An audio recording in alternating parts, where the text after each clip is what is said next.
नमस्ते सदावत्सल्य मातृभूमि। हम लोग बात करने जा रहे हैं भारत में आने वाले भूचाल की। आप सोचकर देखिए, जो लोग अपने राशन कार्ड का डिटेल बताने को तैयार नहीं हैं, जो एसआईआर में डिटेल देने को तैयार नहीं है, एसआईआर पर इतना भाईवेला हो रहा है, घुसपैठियों को बाहर निकालने के लिए ट्रिब्यूनल और ट्रिब्यूनल के ऊपर तमाम तरह के सुप्रीम कोर्ट में भगे चले आ रहे हैं।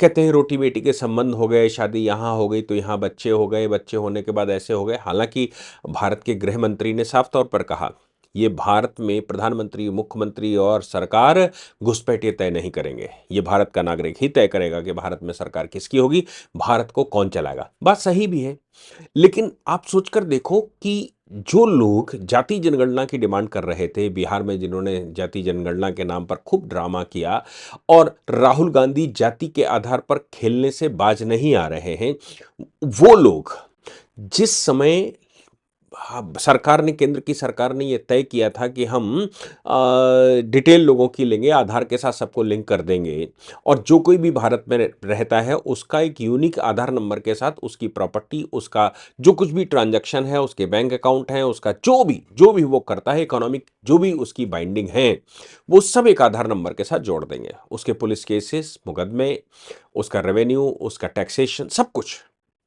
आप सोचिए कि इतना हंगामा भारत में हुआ था कि उन्होंने सुप्रीम कोर्ट के अंदर justice Puttaswamy, retired justice Puttaswamy चले आए थे। 9 जजेस की बेंच सुप्रीम कोर्ट को उस समय बैठानी पड़ी थी, और 9 जजेस की बेंच ने प्रिवेसी के नाम से, यानी कि प्रत्येक व्यक्ति को अपनी संपत्ति की प्रिवेसी है, और फिर ये हुआ था कि यूआईडी, ये जो जारी की जाती है, इस यूआईडी से डेटा ब्रीच हो सकता है, चोरों को जानकारी मिल सकती है, डकैतों को जानकारी मिल सकती है, सरकारी अधिकारियों को जानकारी रहेगी, और ऐसी परिस्थिति में कोई भी व्यक्ति की राइट टू प्राइवेसी प्रिवेल नहीं करेगा। तब सुप्रीम कोर्ट ने कहा था राइट टू प्राइवेसी एक फंडामेंटल राइट है, right to life and personal liberty के साथ ही राइट टू प्राइवेसी भी उसका हिस्सा है।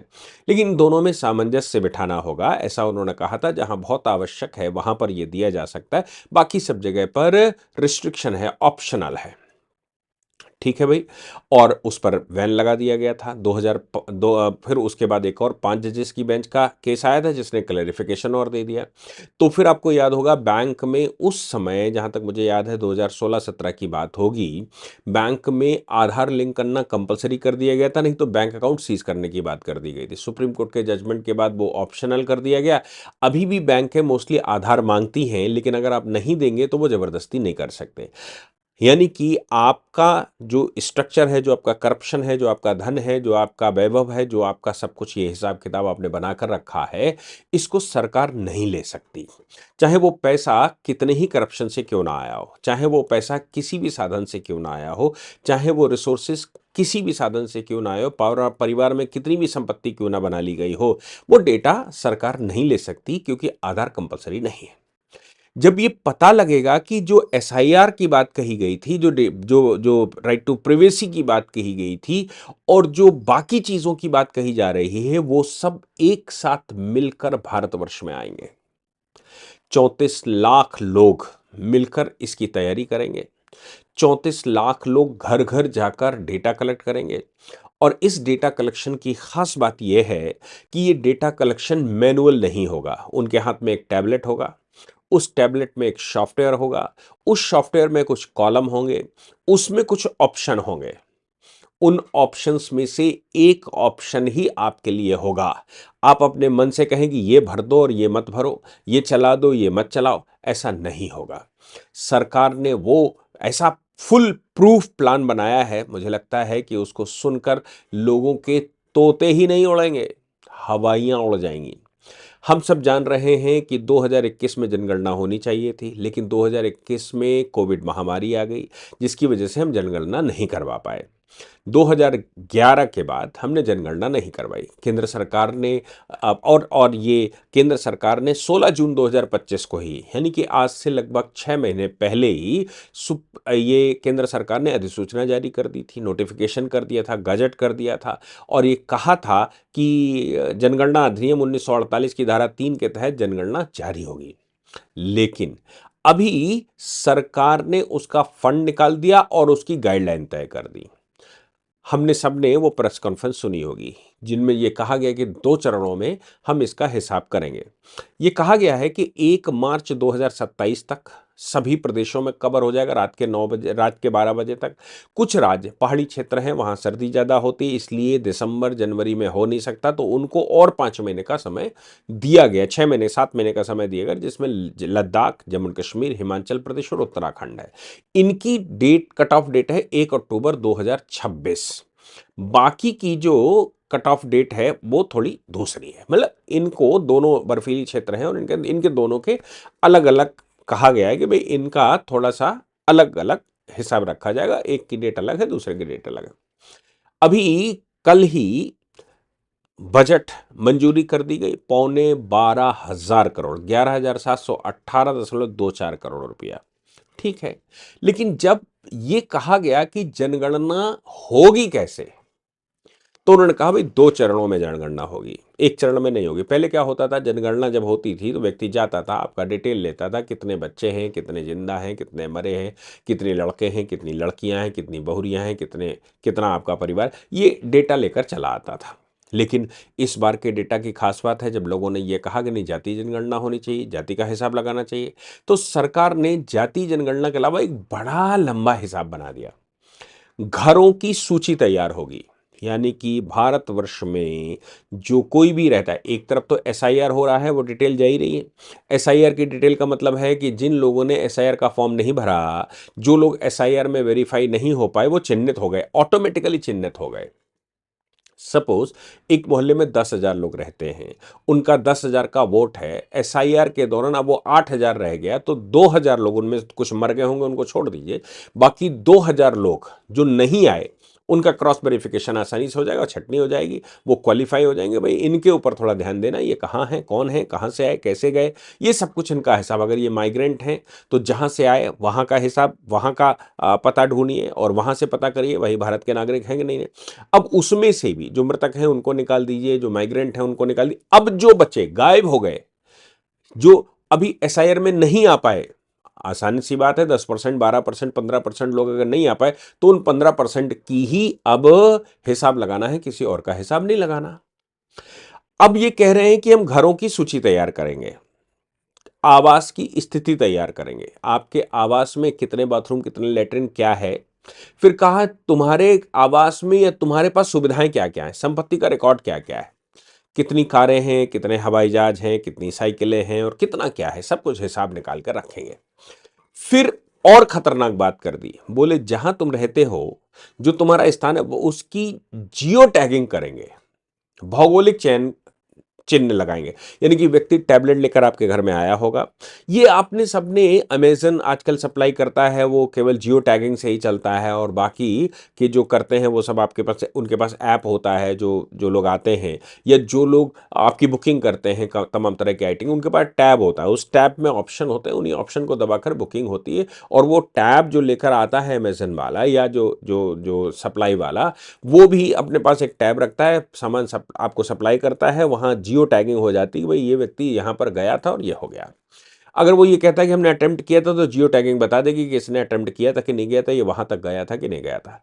अब बात ये आती है कि आपकी जियो टैगिंग होगी। जियो टैगिंग को दूसरे तरह से ऐसे भी समझ लीजिए, आपकी लोकेशन पता होगी कि आप कहां पर हैं और उस व्यक्ति ने कहां पर खड़े होकर ये डेटा भरा, आपके घर पहुंचा, आपके घर में डेटा भर रहा था कि ये 4 भाई हैं, 3 बहनें हैं, 5 बच्चे हैं, 7 पत्नियां हैं, जो भी, जब वो ये हिसाब लगा रहा होगा, तो उस समय वो पूरी डिटेल आ जाएगी, इन मियाँ के कितनी शादियां हुई, कितनी पत्नियां हैं और कितने बच्चे हैं, ये मियाँ के बच्चे यहीं पर रहते हैं कि नहीं रहते हैं। तो एक तो एसआईआर से पहले ये पता लग जाएगा कि भैया ये यहाँ के हैं, और दूसरी बात, जब ये जियो टैगिंग करने आएगा तो यहाँ चिन्ह लग जाएगा कि इसी घर में ये रहते हैं, यही इनका आवास है। आतंकवादी भी रहते होंगे, अलगाववादी भी रहते होंगे, दूसरे एक्सट्रीमिस्ट भी रहते होंगे, सबका हिसाब जाएगा। भले लोगों का हिसाब जाएगा तो बुरे लोगों का भी हिसाब जाएगा, डकैत डाकुओं का भी हिसाब पूरा हो जाएगा और उनके घर भी चिन्हित हो जाएंगे। तो इससे ये और पता लग जाएगा कौन लीगली रह रहा है, कौन इलीगली रह रहा है, एक घर में कितने लोग रह रहे हैं, कहाँ से आए और उनकी एनिमिटीज क्या हैं, घर परिवार में कितने कितने लोग हैं, कितने संसाधन हैं, कितनी चारपाइयाँ हैं, कितना सारा हिसाब सरकार लगाने वाली।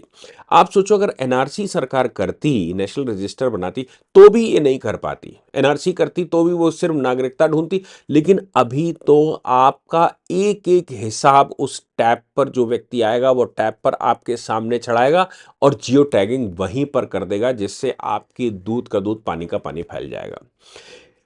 अभी जनगणना शुरू नहीं हुई, ये पहले चरण की बात है। अप्रैल 2026 से सितंबर 2026 तक ये कर लेंगे। अप्रैल 2026 से सितंबर 2026 तक ये कर लेंगे कि भाई हम पूरे सब घरों को चिन्हित कर लेंगे और पता कर लेंगे किस में कितने लोग रहते हैं, उनके पास क्या संसाधन है और क्या क्या उनका हिसाब किताब है। और मजे की बात यह है कि जो पुट्टू स्वामी के जजमेंट की वजह से ये सब कुछ कर रहे थे, या पुट्टू स्वामी का जजमेंट ये कह रहा था कि नहीं ये इनकी जो प्राइवेट संपत्ति है, जो इनका प्रिवेसी है, वो सब भंग हो जाएगी। अब सरकार एनआरसी से भी बड़ा, आधार को सब सामानों से लिंक करने से भी बड़ा ये हथियार लेकर आई है।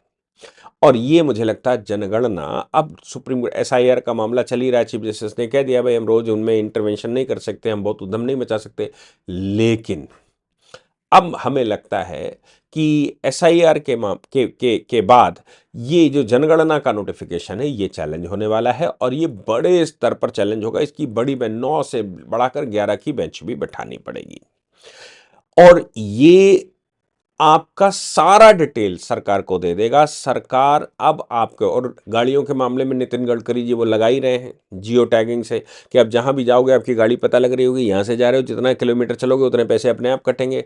वो पैसे कटेंगे वो विषय नहीं है। विषय ये है कि जो लोग इलीगल माइनिंग करते थे, इलीगल काम करते थे, वो दोगुने पैसे देकर टोल कटवाते थे, लेकिन वो फास्टैग नहीं लगाते थे क्योंकि रिपोर्ट उसकी आ जाती, सारी सरकार के पास आ जाती है।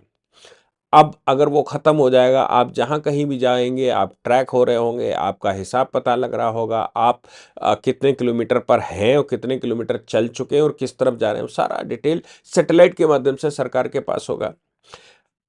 ये जो राशन कार्ड है, राशन कार्ड के विषय में ऑलरेडी पूरे देश में आप राशन कार्ड, एक ही one nation one ration card, और जहां कहीं भी जाइए वहां राशन कार्ड अपना आप लगा सकते हैं, वहां से आप भुगतान कर सकते हैं, आपके बायोमेट्रिक लगेगी, बात खत्म हो जाएगी। तो फिर अब जो अप्रैल से सितंबर 2026 तक होने वाला है, वो तो आपकी सारी डिटेल रखेगा, पुराने जजमेंटों को भूल जाइए। फिर उन्होंने कहा जब ये कर लेंगे तब हम दूसरे चरण की जनगणना करेंगे। बर्फीली क्षेत्रों को छोड़ दीजिए, बाकी क्षेत्रों में दूसरे चरण की जनगणना करेंगे। उसमें प्रत्येक व्यक्ति का डेटा करना होगा, उसका नाम, उसकी उम्र, उसका लिंग, उसकी जन्म तिथि, उसकी वैवाहिक स्थिति, शिक्षा, धर्म, जाति, विकलांगता, रोजगार, कितने लोग वाकई में रोजगार हैं, कितने लोग बेरोजगार हैं, कितनों के पास क्या है, उनकी धार्मिक, उनकी शिक्षा क्या है, उनकी नीति क्या है, उनकी डिसेबिलिटी क्या है और हकीकत में आपकी डिटेल क्या है। इसमें जाति संबंधित प्रश्न शामिल होंगे, आपसे जाति भी पूछी जाएगी, उपजाति भी पूछी जाएगी और अलग अधिसूचना इसकी जारी की जाएगी, जाति जनगणना इसमें कैसे होगी। मजे की बात यह है कि ये ऐप जो बनेगा, जिसमें आपके घर में लोग आएंगे, एंड्रॉयड और आईओएस दोनों ही होंगे, वेब पोर्टल होगा, वेब पोर्टल में ही चलेगा। अच्छा, आप खुद भी अपना डिटेल उस पर अपलोड कर सकते हैं। जिस समय वो चालू करेंगे तो उसकी वेबसाइट और पोर्टल होगा, उसका ऐप होगा, आप चाहो तो अपनी डिटेल खुद लोड कर दो। आप भरने का काम जो व्यक्ति करेगा वो आप भर दीजिए, वो क्रॉस वेरीफाई करके चला जाएगा, नो प्रॉब्लम। 34 लाख से ज्यादा लोग इसमें काम करेंगे। टाइम मॉनिटरिंग के लिए सेंसस मैनेजमेंट और मॉनिटरिंग सिस्टम लगाए जाते हैं, CMMS, यानी कि टाइम मैनेजमेंट आपका, और ये सेंसस लगा दिए जाएंगे उस डिवाइस में, सब कुछ पता लग जाएगा। ये पहली digital personal data protection act 2023 के तहत कड़े इंतजाम भी करे जाएंगे और एंड टू एंड डिस्क्रिप्शन भी, एनक्रिप्शन भी होगा, सुरक्षित स्टोरेज होगा। लेकिन इनका डेटा का जो फॉर्मेट है उसी फॉर्मेट में डेटा भरना पड़ेगा। अपने मन से वो नहीं भर सकता और कोई आपकी डिटेल अगर कमज़ोर है तो आप छूट जाएँगे। कम समय में डेटा मिल जाएगा, सरकार के पास रिकॉर्ड मेंटेन हो जाएगा और इस रिकॉर्ड मेंटेन के बाद जितनी अब अच्छा इसमें ये भी प्रावधान रखा गया कि अगर आप डेटा अपलोड करते हैं अपना और गलत जानकारी देते हैं, तो गलत जानकारी पाए जाने पर सजा के भी प्रावधान है। मजे की बात यह है कि चूंकि हम 140 करोड़ के देश हैं, इसलिए ये एक्सरसाइज जो हम करने जा रहे हैं वो देश की नहीं विश्व की सबसे बड़ी एक्सरसाइज है। विश्व में 140-50 करोड़ लोगों की एक्सरसाइज किसी देश ने नहीं करी होगी। दूसरी बात ये भी है कि अब इस जाति जनगणना और ये जो 2027 की जनगणना है और ये जो एसआईआर का वाला है और इसके अतिरिक्त जो डिटेंशन सेंटर पूरे देश में खोल दिए गए हैं, डिस्ट्रिक्ट मजिस्ट्रेट्स को कह दिया गया है कि तुम्हारी जिम्मेदारी बनती है कि तुम इसमें क्या करोगे और इनको पकड़ो और डिपोर्ट करो। तो detect, delete and deport, triple D, ये तो बड़ी खतरनाक बात है। ये तो मुझे लगता है कि जो कल्याणकारी योजनाएं हैं उनके लिए तो लाभदेही है ही है, निर्वाचन क्षेत्रों के निर्धारण के लिए भी लाभदेय है, लेकिन ये अपने आप में एक बहुत बड़ा काम है। इससे करप्शन पर समस्या लोगों को आ जाएगी। करप्ट लोगों ने जो प्रॉपर्टियां बनाकर रखी हैं, संभव है कि बहुत सारी प्रॉपर्टियां लोग छोड़ जाएं, कोई क्लेम करने वाला ना हो। जो कच्ची कॉलोनियां हैं उनका कोई डेटा लेने वाला ना हो, सरकार उनको कब्जा कर सकती है क्योंकि उसका डेटा ही नहीं होगा। आपका घर खटखटाएगा, आपके घर में ताला पड़ा है, आपको संपर्क करेगा, आपका संपर्क नहीं हो पाता है तो फिर आपके जो मीटर लगा होता है, मीटर रीडिंग में आपका नंबर रहता है, वहाँ से वो ट्रैक कर सकते हैं, ट्रैक करके आपको संपर्क कर सकते हैं। आप नहीं मिले, आपका हिसाब नहीं मालूम, आपने अपना आप डीएम साहब हैं, एसडीएम साहब हैं, सेक्रेटरी साहब हैं, आपने 4 फ्लैट खरीद रखे हैं, कहीं वहाँ ताला डाल के रखे हैं, वो सारे पकड़े जाएंगे। देश में एक भी करप्ट आदमी ये नहीं कह पाएगा कि उसके पास छुपी हुई कोई प्रॉपर्टी है। हमने पारिवारिक आधार बना ही दिए हैं, तो परिवार के प्रत्येक व्यक्ति की संपत्ति उस पर आ जाएगी, वो एक दूसरे से अटैच हो जाएगी। तो ऐसी परिस्थिति में देश एकदम क्लीन हो जाएगा। मैं समझता हूँ कि मोदी जी को जो 12 साल में वो नहीं कर पाए, वो इस 1 वर्ष में, 1.5 वर्ष में वो करने वाले हैं और ये 1-1.5 वर्ष हमारे देश में प्रत्येक व्यक्ति के लिए बहुत क्रूशियल होने वाला है। अब वो कैसे इसका निर्धारण करेगा और कैसे इसका सपोर्ट करेगा, ये आपको तय करना है, ये हमको तय करना है कि हम सरकार का सपोर्ट करें। भाई अपना तो कबीरा खड़ा बाजार में लय लुकाटी हाथ, अपने पास तो कुछ है नहीं। लेकिन जिन लोगों ने करप्शन के पैसे से ज़मीनें, करप्शन के पैसे से संसाधन, करप्शन के पैसे से कच्ची कॉलोनियाँ, करप्शन के पैसे से तमाम गाड़ियाँ, ये सब कुछ जो मेंटेन किया है, वो सब संकट में आने वाले हैं। इसके अतिरिक्त जो गलत तरीके से आधार बनवाकर, नागरिकता बनवाकर या फिर वोट बनवाए हुए हैं, वो भी 100% चक्कर में आने वाले हैं। अब वो बांग्लादेश से आया तो बांग्लादेश में अपने परिवारों को खबर कर दे, वो अगर कहीं और से आया तो वहाँ से अपने परिवारों को खबर कर दे कि वो बहुत जल्दी वहाँ पहुँचने वाला है। नहीं तो सरकार अगले 1.5 साल में इतना ऊधम मचाने वाली है, इतना हंगामा करने वाली है कि प्रत्येक व्यक्ति को उसके देश वापस जाना पड़ेगा। भारत में एक भी घुसपैठिया रह नहीं सकता और भारत में कोई व्यक्ति करप्शन करके पैसा सजो नहीं सकता। इसके बाद अब एक ही राउंड रह जाता है कि विश्व के दूसरे देशों में जिन लोगों के पैसे जमा हैं, उस पर भी स्क्रूटनी की जाए। वो मैं समझता हूं कि मोदी जी करप्शन के विरुद्ध जो नारा लगा कर आए थे, वो अब पूरा हो रहा है। समय थोड़ा सा लग रहा है, लेकिन निश्चित तौर से पूरा होगा और भारत क्लीन होगा। जय हिंद, जय भारत, वंदे मातरम।